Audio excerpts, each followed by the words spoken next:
Maaaring magkasundo ang Estados Unidos at Iran sa pagbubukas ng kipot ng Hormuz ngayong araw o bukas ayon kay kalihim ng pananalapi ng US Scott Bessent.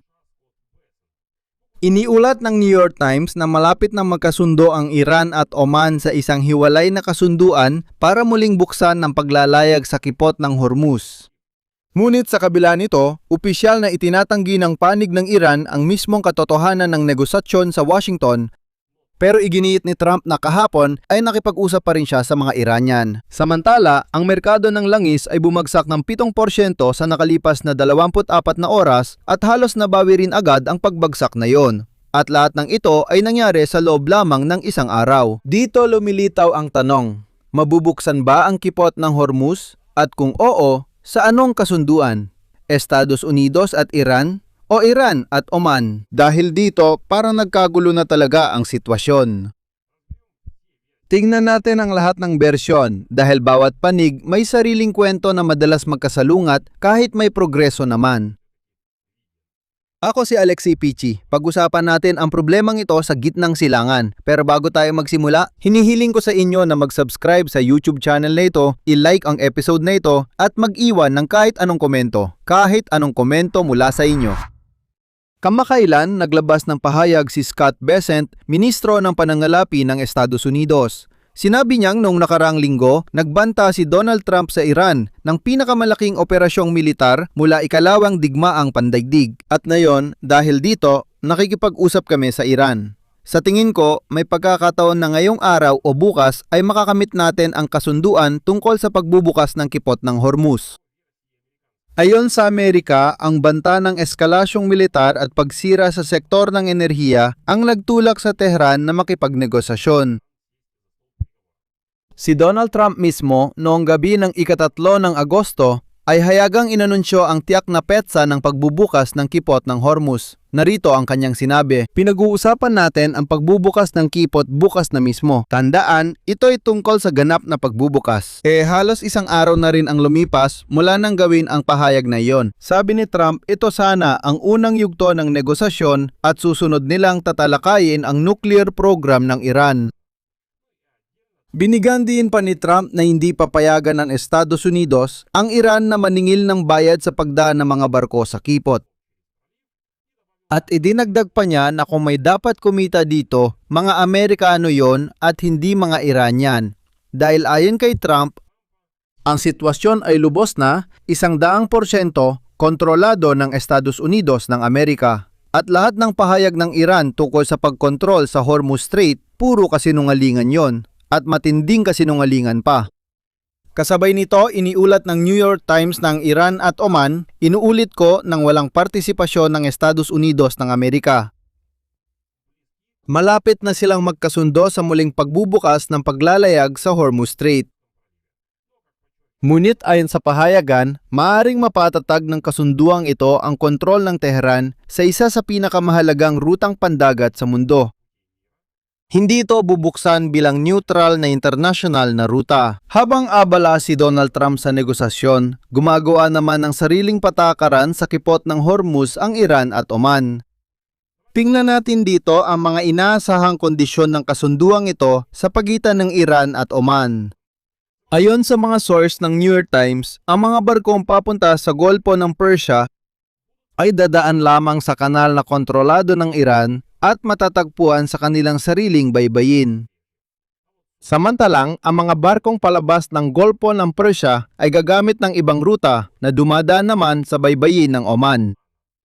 Ang kipot ay may dalawang koridor na magkaibang jurisdiksyon. Iran ang may kontrol sa pasukan ng Persian Gulf at Oman naman sa labasan. Kasabay nito, iginiit ng mga kinatawan ng Iran na walang opisyal na taripa na sisinggilin.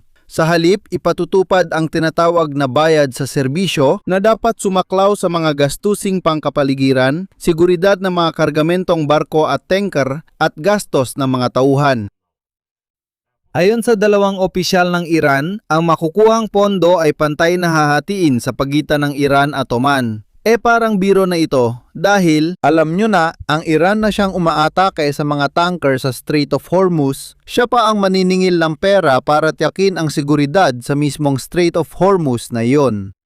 Ganito na lang, kung hindi naman inaatake ng Iran ang mga tanker, siguro naman ligtas na sana ang lahat. Paalala lang, dati bukas at libre ang kipot, walang bayad. Wala namang naging problema hanggang nagpasya si Donald Trump simula ng giyera laban sa Iran nitong Pebrero. At dito, nagkakaroon tayo ng direktang banggaan ng mga bersyon. Isang opisyal ng Amerika ayon sa New York Times ay nagsabi na ang bersyon ng kasunduan ng Iran ay hindi tumutugma sa katotohanan. Ayon sa kanya, ang anumang pansamantalang ruta sa kipot ay hindi mangangailangan ng pahintulot mula sa Tehran, pagkuha ng permiso mula sa Iran o anumang uri ng bayarin. Ibig sabihin, magkaibang-magkaiba ang paglalarawan ng Washington at Tehran sa iisang kasunduan. Sinasabi ng mga Iranian na sila ang may kontrol at mayroong bayad sa serbisyo. Sinasabi ng mga Amerikano na wala talagang magiging kontrol o bayarin mula sa Iran. At sa parehong oras sinasabi ni Trump na malapit na silang magkasundo. Ngayon, ito na ang pinakahindi inaasahan. Ang panig ng Iran ay tinatanggi mismo ang pagkakaroon ng anumang kasunduan partikular sa mga Amerikano. Tiniyak ng Tasnim na tinanggihan ng Iran ang alok ng Amerika na agad buksan ang kipot ng Hormuz at patuloy na iginigit ng Tehran ang kanilang mga kondisyon.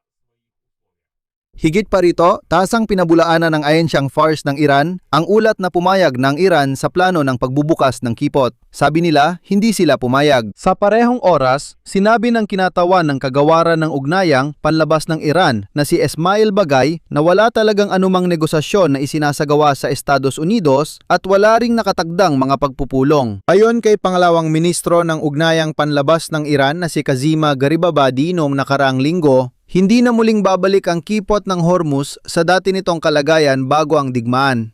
Kahit magkakaroon pa ng kasunduan, mismong Iranyang diplomasya ay agad nang inaalis ang posibilidad na bumalik sa dating estado bago nagsimula ang sigalot noong Pebrero 28, 2015 para sa Sige, habang nagtatalo ang US at Iran sa mismong mga pananalita, ano talaga ang nangyayari sa kipot ng Hormuz?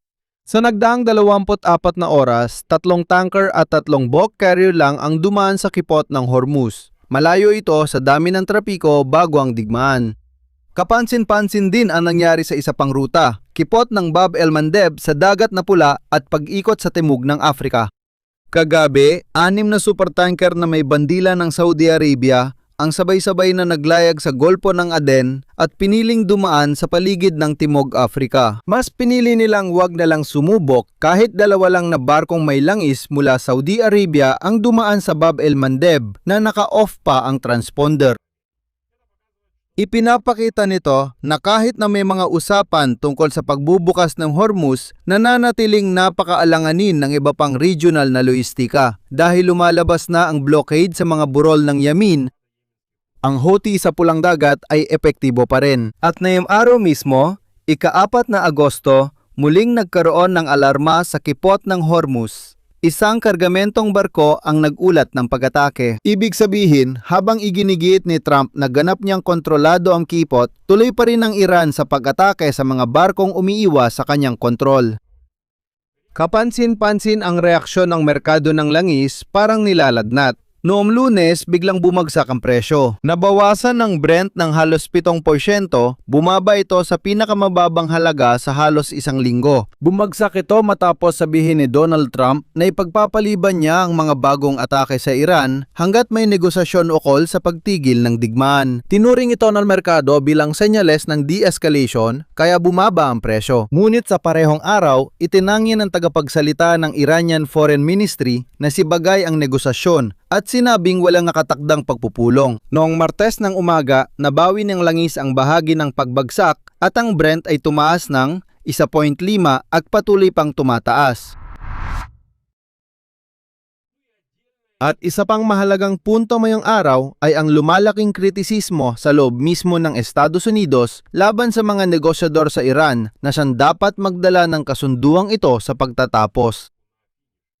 Si Senador Mark Kelly, isang veterano, ay tutol sa pulisiya ng administrasyong Trump sa Iran mula simula ng digmaan. Muling hayagang pinuna si espesyal na sugo Steve Witkoff at manugang ni Trump na si Jared Kushner na ilang buwan nang namumuno sa negosasyon sa Iran. Narito ang kanyang pahayag. Iminumukahi ko kay Trump na huwag niyang ulitin ang dati niyang ginawa, lalo na ang paglalagay ng kanyang kaibigang real estate agent at manugang sa unahan ng negosasyon. Mas mainam kung naglagay si Trump ng mga eksperto sa pakikipag-usap sa Iranian, bumuo ng koalisyon at maibalik ang ating mga kaalyado. Mas matindi pa. Ganito rin ang sinabi dati ng demokratikong senador na si Richard Blumenthal na nagsabi na sina Witkoff at Kushner at quote ay tila may kinikilingan laban sa Ukraine at mas mukhang panig ng Russia kaysa sa mga patas na tagapamagitan. Kahit na ito ay sinabi tungkol sa usapan sa pagitan ng Ukraine, pareho lang ang reklamo. Ibig sabihin dalawang tao na walang karanasan sa diplomasya na galing sa negosyo sa real estate development ang namumuno sa ilang mahahalagang usapan ng sabay-sabay. Tungkol sa Iran, Ukraine at dati rin silang kasali sa usapan sa Gaza Strip. Mukhang hindi naman balak ni Trump bitawan ang mga negosyador. Kaya sa atin ngayon ay may hindi bababa sa 3 magkakasalungat na bersyon ng iisang bagay. Ganito ang bersyon ng Washington. Ang kasunduan tungkol sa Hormuz Strait posible ngayong araw o bukas at bubuksan ang kipot nang walang anumang singil mula sa Iran.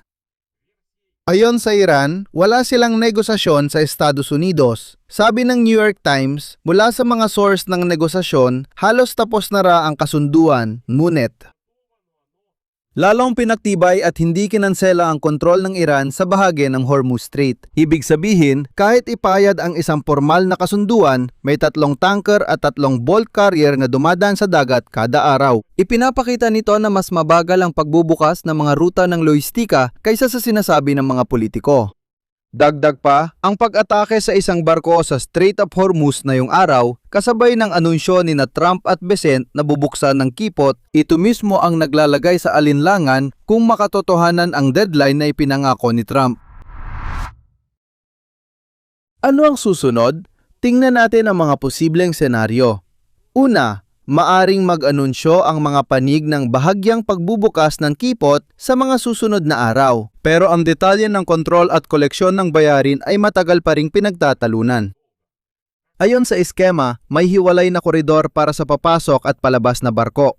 Maaari nang bahagyang buksan ang kipot pero pag-uusapan pa ang mga kondisyon. Ikalawang senaryo, kung mabigo ulit ang negosasyon, gaya ng ilang beses nang nangyari mula pa sa simula ng taon, muling tataas ang paggalaw ng presyo ng langis sa merkado. At ang ikatlong senaryo, kung mabigo ang diplomasya, maaring bumalik si Trump sa banta ng paglala ng militar, na tinukoy ni Ministro ng Pananalapi na si Bessent bilang dahilan ng kasalukuyang kahandaang makipag-usap ng Iran kahit papaano. Sa ngayon, ang kaya lang natin ay panoorin kung paano paulit-ulit na tinitiyak ni Trump sa lahat na may tagumpay kahit wala naman talaga. Dito ko natatapusin. Ilagay ninyo ang inyong opinyon at mga konklusyon sa mga komento sa ilalim ng episode na ito, mag-subscribe sa channel, pindutin ang kampanilya at huwag kalimutang mag-like. Iyon lang para ngayon, ingatan ninyo ang inyong sarili. Paalam sa lahat.